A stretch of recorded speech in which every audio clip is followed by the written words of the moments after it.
what do? Immediately you hear that kind of a thing. The person, the emergency team, any member of the emergency team that is in charge of immediately sounds the bell. Even if it is not the emergency team, you that is there close to the bell, you sound the bell. Immediately, everybody hears that bell without being told. They don't need a prophet to tell them, because you have trained them and they've done exercises. They know there is a fire, and they immediately begin to line up to converge at the muster station. You find out that everybody will move to that place. Like I told you a story of when I went to the school to go and train them in the school. When we did that drill that I talked about, the children didn't know what to do. There was confusion. Then when we trained them, I continued to go there. We kept doing the drill exercises. It was so beautiful. The last day, I said, okay, let's test run this again. And we just did it. You know that immediately they heard that bell, that long bell. All of them, you see all the children with the teachers, they were in front of the class. Automatically, they left their seat, their pens, their paper, anything they were doing. Instantly, they left it and they lined up. And the lining up was not, you see, everybody just fit into the position. Everybody just fit. The teacher did not even talk. And that's how they moved to the muster station, because a place was already there for them. So you see the beauty of knowledge, the beauty of making sure that all your staff are in one page. Everybody working with you know exactly what to do. It's better to know, because knowledge, without knowledge, ignorance can cost you a great deal. Now, account for yourself. When you get to that muster station, you see what is done. Everybody gets there. And like we did that day, count started. We counted each teacher. How many you had in your class? 25. We counted the children. Okay, the teacher says 25. The safety officer ticked the number. Yes, 25 complete. They counted, and surprisingly, everybody converged. We didn't have any issue of anybody missing. That's the beauty of training and having a muster station.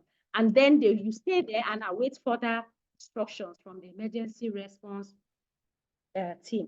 So what is this muster station? It is important we know, what is this muster point?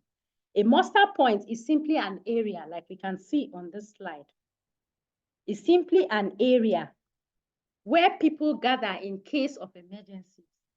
In every organization, there should be an area that is set aside. When you are building a house, or you are building a structure, or you are having a facility, or even in the hospitals, those of us here, I'll still ask you, so be ready to give me the answer. In the hospitals, there should be a place where they call muster station. That place is for everybody to gather where or when there is an emergency, or in case of emergencies, everybody gets there and they gather. So a muster station, anywhere can be your muster station. Like if you have a facility, you are going to look at, like you see there, how to choose a muster station. You cannot just overlook certain criteria before you have a muster station. It's very, very important. You cannot overlook it. How do you choose a muster station? Yes, in your house, in a big house, there are many places there. But you have to look at certain factors before you can choose a place as your muster station, as a place for people to converge when there is an emergency or when there are emergencies. One, it should be a place that is easily accessible and well mapped. It should be a place that is well mapped. That is not a place that is hidden. It's hidden because nobody will have the time to really go. And if it is hidden, it's going to bring issues when when people are trying to rush to that place. So you need to get a place that is easily accessible, that people can access. People can just get there and do what they need to do. Very, very important. Imagine a scenario where an evacuation is necessary. Maybe there is a fire, chemical spill, or any hazard. In that kind of moment, you can imagine what will happen. But having a place, a defined meeting place, like a muster station, can be a lifesaver because everybody can run and go there. I need to save lives instead of this going to the left, running to the right. Oh, what do I do? Oh, fire, and this and that, and so much pandemonium. No, it makes life easier. It makes everything work out fine. So now, when everybody knows where to gather, it becomes much easier, like I had already said. That point cannot be overemphasized. And it's even more difficult if you are in large facilities or workplaces with multiple departments. It's easier if it's just one house, maybe a house and a few people inside. But when you have like mobile is a very big organization, very big. And even the one of their facilities, you can imagine the number of people. So if an emergency is not properly handled, you can imagine how many people will lose their lives because of the number of people that are there. So when it is a building, it's even more difficult. That's safety too. Muster points are chosen to be safe distances away from where anything is happening, away from the hazard, away from the risk, away from further harm. When they are there, they are safe from further harm. It's just like the story of Sarah I told you, where they had a muster station. She was able to move the people with her knowledge because she already had the training. She was able to like move her colleagues. They converged in the at the muster station. So being there, they were safe. It helped the spillage, the smells of all those chemicals not to affect them. They were free from all those things. So muster stations should be places that are well marked and accessible. In fact, you write there muster point. Any organization, even as an outsider, a visitor that is accessing that place, anything happens, the visitor already knows because it is marked muster point. And if it's a person like you now that already has the training of emergency response, you don't need a prophet to tell you. Maybe you just bump into an emergency or something happening and you see people moving. You don't need a prophet to tell you. You know exactly where to go because you know they are going to the muster station for safety, to remain safe. Good. And it should be at a safe distance away from potential hazards. It should be away from what is happening, but not far, not too far, because if it is too far, then you know that logistics and transportation will come in. At that point, you cannot afford to start using logistics immediately. So muster stations should be within the facility, but far enough to ensure that people are free from danger. They are safe. Okay. And there should also be clear paths leading to the muster point from all areas of the work site or from all areas of the facility. It should be in a place whereby there's a free passage. There's no bottle, no blocks, no things that could cause stampede. Because if it's not a free place, an accessible place, the way people will be rushing to save their lives, maybe lining up to move to that place. It should be a place that has free access so that people can just know where they are going and they move there unobstructed. Nothing obstructs them. They move there and they remain there. So these are some of the things to consider when you are looking at a muster station. Very, very important. You don't just get anywhere at a muster station.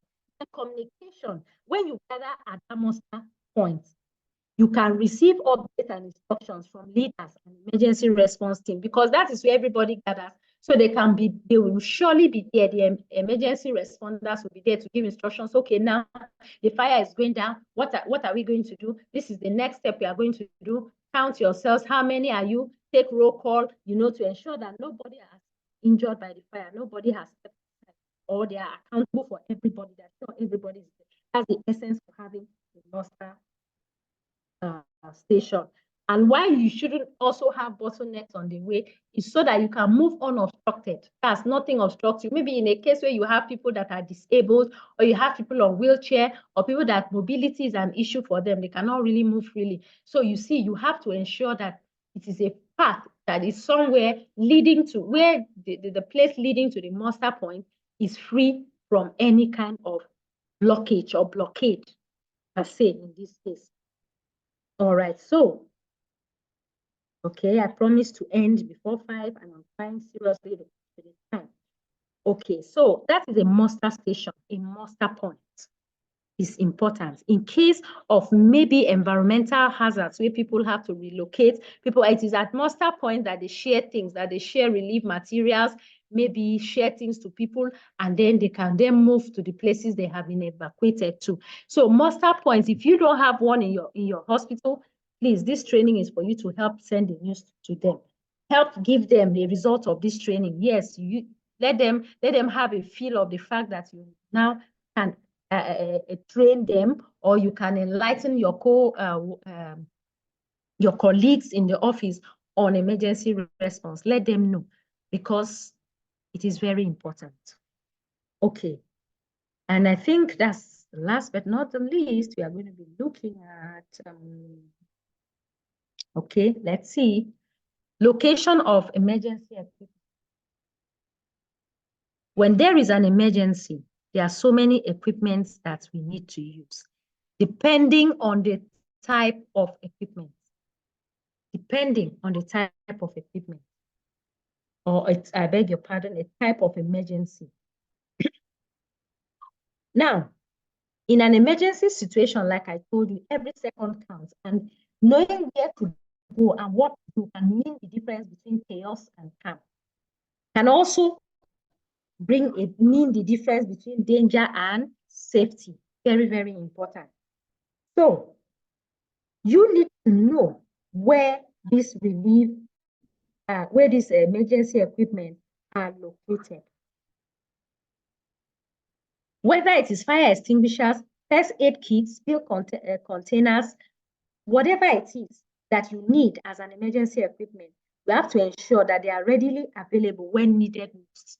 In any organization, whether it is in the school, whether it is in an oil and gas setting, or even in the hospital like that, everybody in the hospital, the key people, personalities should know where these materials are located. Like in a hospital, they should know where to find an AED machine. Very important, automatic external defibrillator. That's the machine that is used to shock the heart to come back to life. They should, when there is an emergency, there is no time to go looking for where is this, where did they keep it, where did they keep the key, oh, where is Peter? They say he has gone for a break.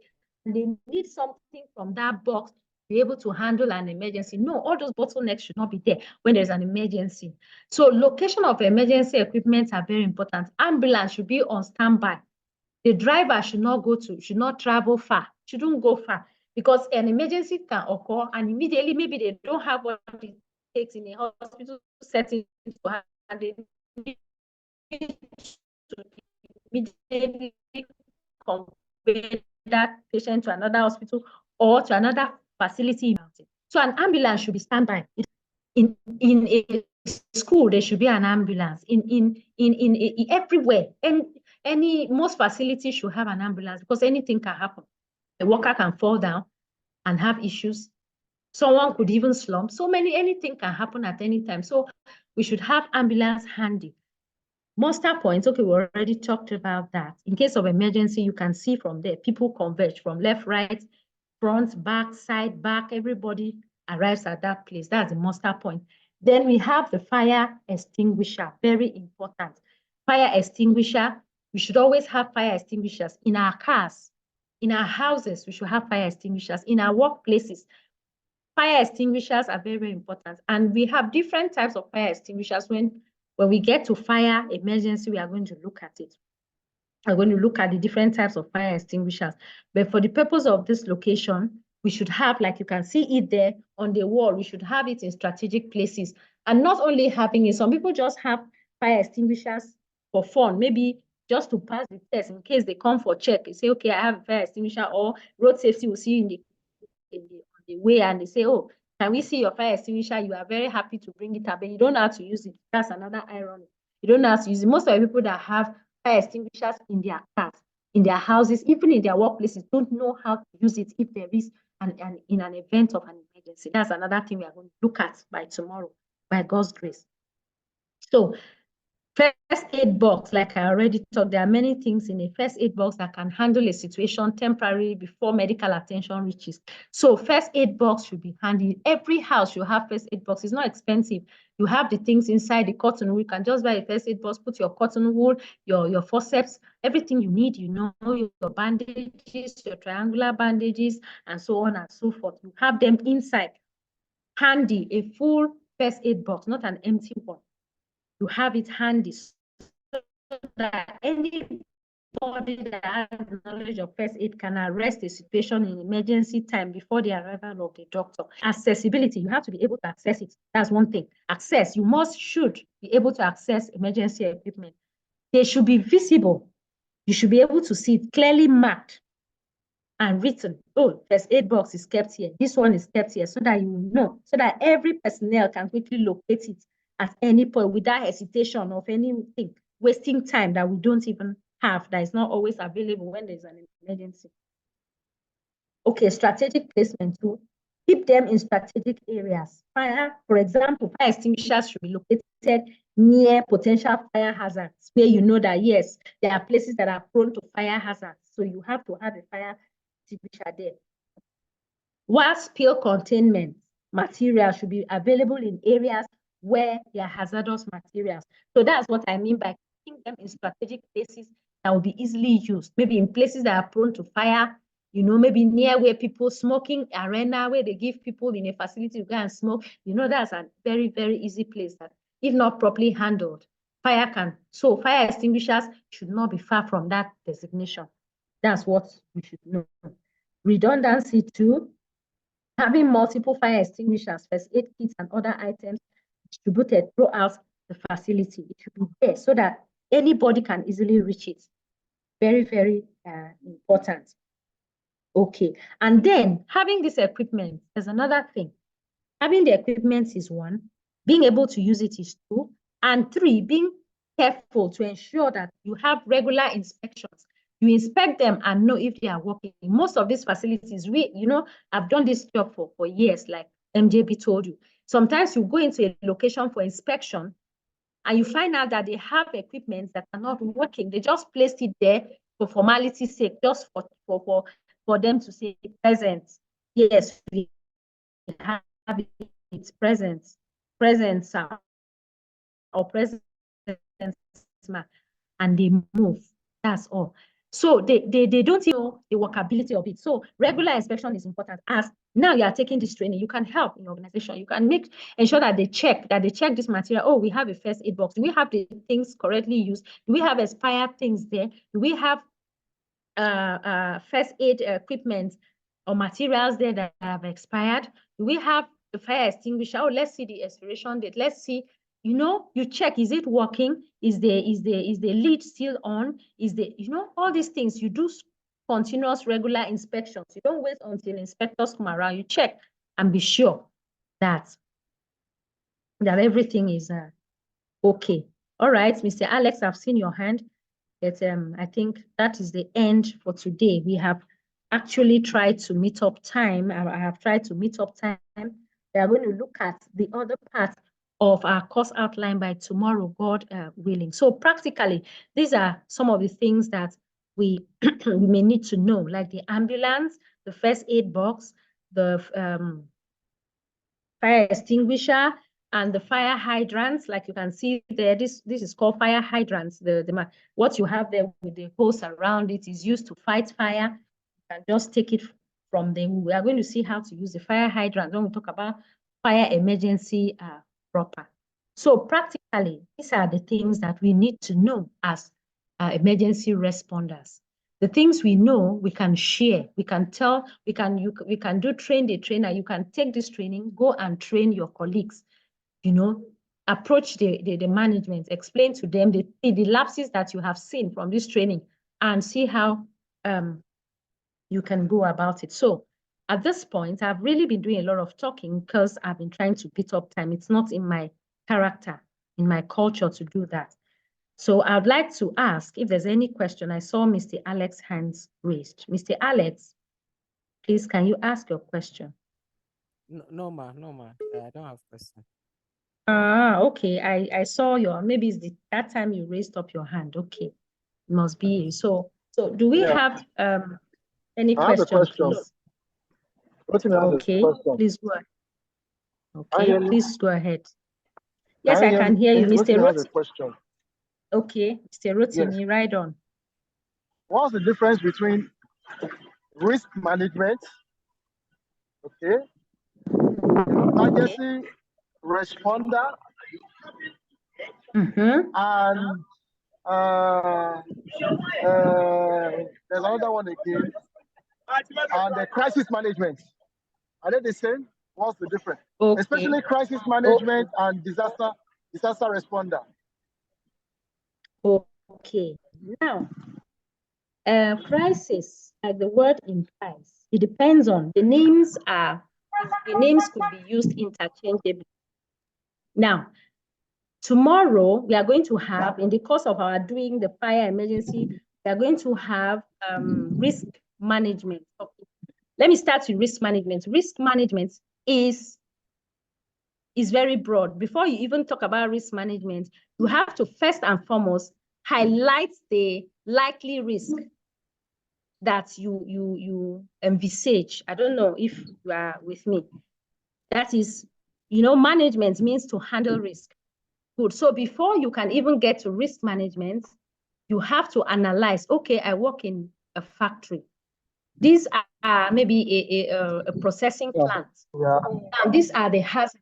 These are the hazards that I will likely face.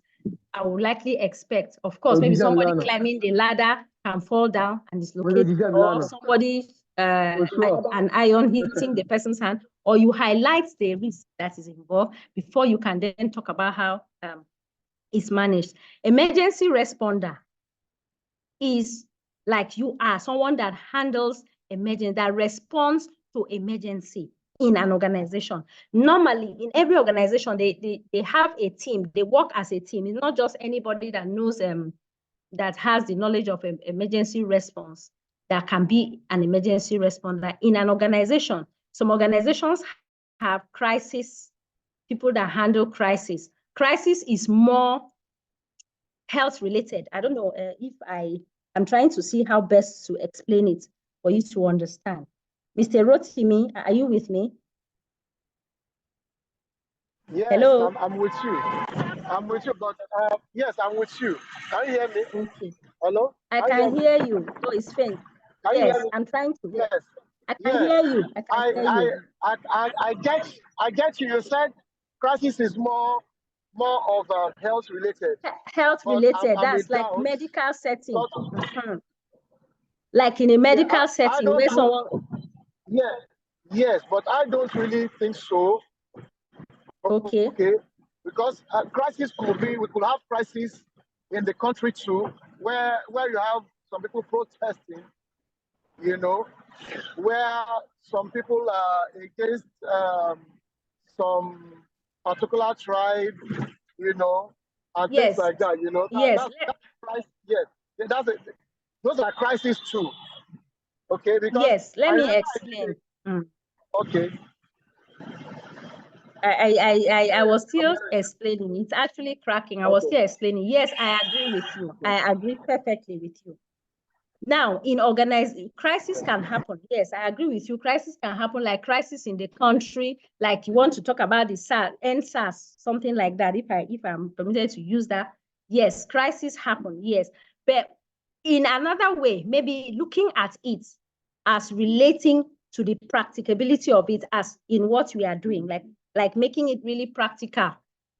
Crisis, if you want to really look at it in a way, relate also to the health sector, mostly when someone, maybe there's a crisis, there's a medical crisis. Crisis generally are of different types. We have the medical crisis. We even have financial crisis when maybe there's someone doesn't really have money, and as a result of not having money, one thing or the other, financially, we have financial crisis, we have medical crisis, we have a whole lot of crisis. So it depends on the context with which it is used. If you are looking at it generally, like in the general outlook, then I agree with you. Yes, because we have different types of crisis. I don't know if that has answered your question. But for risk, can you hear me, Mr. Rotimi? Don't know if I'm talking to myself. Yes. It's actually faint.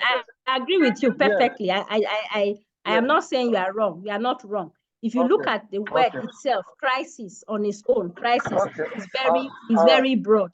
It's in different. We have medical crisis. We even have the crisis. We can even have crisis in the home. Marital crisis. That's marital crisis between a husband and a wife. Serious issue. You can say they are having marital crisis. So crisis comes, we have the health crisis. So me, I was looking at it because we are a pharmacist and looking at it relating mostly to the health aspect of it, like having emergency crisis. Like that woman, they said she was bleeding. One of the pharmacists said was bleeding seriously, that they needed to immediately attend to her to stop the bleeding, or else we would have lost her. That could be termed as a medical crisis. I don't know if that's okay, if I've been able to answer that. Yes, that's balanced now. It's balanced. Okay. Thank you. It depends on the context it is used. Thank you so much for that question. Any other person? Our time is. I understand you. Yeah, I understand you from where you're coming from. Okay, thank you so much. Okay, any question? Please, what I normally like to do, because we just have a few minutes to go, what I normally like to do is, I don't like teaching or trainings without questions. That's why I really welcome this question. You know, and I crave your indulgence. By tomorrow, even the risk management you talked about, we are going to see it as we progress. The risk management, we are going to see how you can weigh the risk that is attached to a particular, what kind of risk in the medical side, in the fire, when we look at fire emergency, in the different types of emergencies, we are going to look at the risk. We are going to look at a couple of things. Tomorrow would be a more practical related. So if you have any questions, please pen it down. Tomorrow, I'll pick up every question. Tomorrow, I'll try to speed up so that we'll have at least 10 minutes for questions. Thank you so very much. I want to, on this note, appreciate all of you for, let me see the people that have still stayed with me. Okay, Mr. Hassan, thank you so much. Pharmacist Hassan, Pharmacist Alex, Nuruddin, Pharmacist Nuruddin, Pharmacist Rotimi. If you're not a pharmacist, pardon me, because I'm already used to saying farm and pharmacist already, because I've been dealing with pharmacists lately. So pardon me if you're not one. So thank you so very much for taking time to attend this. And I believe it will help us in our respective positions and jobs that we do. Thank you so much. MJB, on this note, I hand over to you. Thank you so much. Right. Thank you so much, Doctor. Thank you so much for the time for training, for the training. Thank we you. Appreciate you so much. Thank you so much. Thank you so much, Doctor. Welcome. Even though network has not been friendly with us today, but we appreciate what you've done today. Mr. Rotimi, please. I want you to correct us. We don't want to call you pharmacy. We don't want to call you farm again or pharmacist again. Correct us now. I'm not a pharmacist. I'm just Rotimi Akinde. No, something must be added to Rotimi Akinde. You have to add, you don't have to deceive us. You have to add something to that, Mr. Rotimi, so that we will know. Our president to be. That's why. All right. All right. Thank you. All right. Thank you very much. Bye. Okay. All right. Thank you. See you tomorrow. Tomorrow. Good night. Bye. Bye. Bye.